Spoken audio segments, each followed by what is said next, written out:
ملا ہمیشہ چاہت کا پیغام مدرسوں سے، مت جوڑو دہشت گردی کا نام مدرسے سے۔ جنگ آزادی میں فرنگی لاکھ قرآن جلائے، پر کسی بھی حافظ کے دل سے ایک حرف مٹا نہ پائے۔ ملا ہمیشہ چاہت کا پیغام مدرسوں سے، مت جوڑو دہشت گردی کا نام مدرسوں سے۔ میں آج آپ حضرات کے سامنے مدارس کے حوالے سے ذہنوں میں موجود کچھ شکوک و شبہات کا ازالہ کرنا چاہوں گا۔ عام طور پر 3 سوال ہیں جو اکثر ذہنوں میں مدارس کے حوالے سے پائے جاتے ہیں، وہ یقیناً آپ کے ذہن کے کسی نہ کسی گوشے میں بھی وہ ضرور موجود ہوں گے۔ پہلے سوال کے حوالے سے بات کریں گے کہ اہل مدارس کو کیا پریشانی ہے، آخر ان کو کیا پرابلم ہے کہ یہ اپنے نصاب کے اندر انگلش، سائنس اور جدید ٹیکنالوجی کو شامل نہیں کر رہے، آخر ان کو کیا چیز رکاوٹ بن رہی ہے۔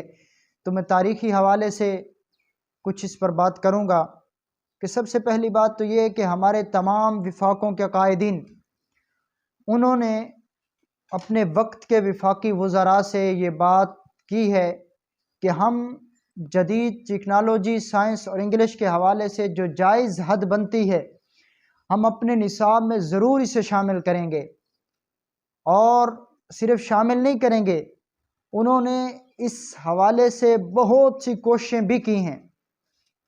اور دوسری بات یہ ہے کہ ہمارا نصاب تعلیم الگ ہے، ان کا نصاب تعلیم الگ ہے۔ آپ کے یہاں شہر لاہور کے اندر میڈیکل کالج ہوں گے، لا کالج بھی ہوں گے، انجینئرنگ کالج بھی ہوں گے، طب کے کالج بھی ہوں گے۔ ابھی کوئی آدمی اٹھ کے کھڑا ہو جائے اور کہنے لگے کہ میڈیکل کالج کے اندر قانون پڑھایا جائے اور قانون کے اندر میڈیکل کی تعلیم دی جائے، یا اس طرح انجینئرنگ کالج کے اندر آپ کو طب پڑھائی جائے اور طب کالج کے اندر میڈیکل پڑھایا جائے، تو یہ انتہائی حماقت والی بات ہوگی۔ کوئی بھی اس چیز کو پسند نہیں کرے گا، کیونکہ ہر چیز کے لیے الگ شعبہ ہے، ہر چیز کے لیے الگ ایک ادارہ ہے۔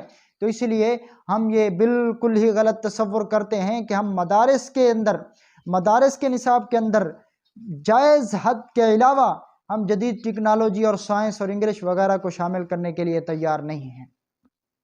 اور تیسری بات ذرا تلخ سی ہے، لیکن میں کہنا چاہوں گا کہ پچھلے دنوں کچھ عرصہ قبل ہمارے جامعہ شرفیہ لاہور کے اندر پنجاب کی ایک مقتدر شخصیت، پنجاب کے گورنر اعلیٰ، وہ مدرسے میں آئے، اساتذہ اور طلباء کے اندر انہوں نے بیان کیا۔ تو بیان کرتے ہوئے انہوں نے ایک بات کہی کہ ہمارے مدارس سائنس اور ٹیکنالوجی کے اندر بہت پیچھے ہیں، انہیں اپنی ذمہ داری کا احساس کرنا چاہیے۔ ہاں، میں آپ کی بات سے اتفاق کرتا ہوں کہ ہمارے ملک، ہماری قوم یہ سائنس اور ٹیکنالوجی کے اندر دوسری قوموں سے تقریباً 1 صدی پیچھے ہے، اور اس کا احساس ہمیں زیادہ ہے۔ وہ اس وجہ سے، اس کی ایک میں مثال عرض کرتا ہوں کہ اللہ نے مسلمانوں کو آج سے 1 صدی، سوا صدی پہلے ایک خلیج میں تیل کی دولت سے نوازا تھا، بہت بڑی دولت تھی۔ یقیناً وہ ہمارے اندر دولت آئی، لیکن ہم اسے صحیح طرح تکنیک نہ کر سکے، چشمے نہیں کھود سکے، اس تیل کو ریفائن کر کے عالمی مارکیٹ میں بیچنے سے ہمارے اندر صلاحیت نہیں تھی۔ تو یقیناً ہمیں مغربی ماہرین کو بلانا پڑا، پھر مغربی ماہرین آئے، مغربی کمپنیاں آئیں، مغربی تجزیہ کار اور تجربہ کار آئے، انہوں نے ہمارے چشموں پر قبضہ کر لیا۔ میں پھر کہنا چاہوں گا، چشمے ہمارے، کنویں ہمارے، تیل ہمارا، تو قابض ہوئے کون؟ مغربی لوگ۔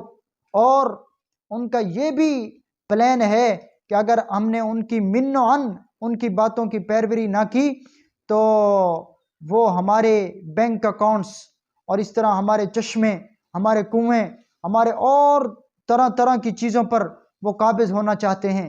لیکن میرا سوال یہ ہے کہ اس کا ذمہ دار کون ہے؟ ذمہ دار اس کا کون ہے؟ میں تاریخی حوالے سے ایک بات کرنا چاہوں گا کہ ذمہ دار کون ہے اس کا۔ 1857 کی بات ہے کہ جب انگریز نے ہمارے نظام کے اندر مداخلت کی، ہمارے نظام کو درہم برہم کر دیا، اس وقت 2 طبقے سامنے آئے، 2 طبقے۔ ایک طبقہ تھا جس نے لوگوں کی اصلاح کے لیے اپنی ذمہ داری کو نبھایا، انہوں نے لوگوں کے ایمان کی حفاظت کی، عبادات، اخلاقیات، ان کی نماز، روزہ، حج، زکوٰۃ، ان پر محنت کی، اور انہیں اپنی تھکاوٹ آڑے نہ آئی، انہوں نے اپنی عزتوں کی پرواہ نہ کی، در در پہ انہوں نے دستک دی، چندے مانگے، تعاون سے انہوں نے یہ اپنی ذمہ داری کو نبھایا، اور ایسا نبھایا کہ آج اس ذمہ داری کی گواہی ہمارا دشمن بھی دے رہا ہے۔ اور دوسرا طبقہ تھا، انہوں نے اس کو سائنس اور ٹیکنالوجی کا اپنے ذمہ داری لے لی، انہوں نے اپنی ذمہ داری لی کہ ہم سائنس اور ٹیکنالوجی کو فروغ دیں گے، لیکن جب وہ اپنی اس ذمہ داری کے اندر ناکام نظر آئے تو انہوں نے یہ اپنی ذمہ داری مولوی کے سر پہ ٹھونپ دی اور اپنے آپ کو بری و ذمہ سمجھنے لگے۔ میں کہنا چاہوں گا کہ آؤ ذرا قومی کمیشن قائم کرو، آؤ بتاؤ کہ کس نے ہمیں ذمہ داری کا احساس نہیں کیا؟ کیا آپ کو مسجد کے اندر قرآن پڑھانے کے لیے امام نہیں ملتا؟ کیا آپ کو نماز پڑھانے کے لیے امام نہیں ملتا؟ قرآن پڑھانے کے لیے آپ کو قاری نہیں ملتا؟ کیا آپ کو جمعہ پڑھانے کے لیے کوئی خطیب نہیں ملتا؟ آپ کو ہر میدان کے اندر جنازہ پڑھانا ہو یا آپ کو خطابت کرنی ہو، ہر میدان کے اندر ان علماء نے آپ کو ہیرے تیار کر کے دیے ہیں، حتیٰ کہ میدان جہاد کے اندر اپنی جانوں کا نذرانہ پیش کرنے والا مجاہد تیار کر کے دیا، لیکن انہوں نے اپنی جب ذمہ داری پوری نہ کی تو الزام لگا دیا مولویوں پر کہ مولوی سائنس اور ٹیکنالوجی کے اندر بہت پیچھے رہ گئے ہیں۔ میں کہتا ہوں آؤ قومی کمیشن قائم کرو، تمہارے وزراء بھی آئیں، وفاقی وزراء کو بلاؤ، ہم بھی اس میں آئیں گے اور بات ہوگی، انشاءاللہ دودھ کا دودھ پانی کا پانی ہو جائے گا۔ اس لیے میں کہنا چاہوں گا کہ وزیر اعلیٰ صاحب، مقتدر شخصیت کو جواب دینا چاہوں گا کہ آپ نے یہ جو بات کہی ہے اس کا یہ محل مدارس نہیں ہے، بلکہ آپ یہ اپنی بات کالجوں اور یونیورسٹیوں میں کرو، اس لیے کہ مدارس نے اس قوم کے اندر ہیرے پیدا کیے، علماء نے اس قوم کے اندر ہیرے پیدا کیے، حفاظ پیدا کیے، علماء پیدا کیے، اور ہر میدان کے اندر انہوں نے آپ کو ہیرے تیار کر کے دیے ہیں۔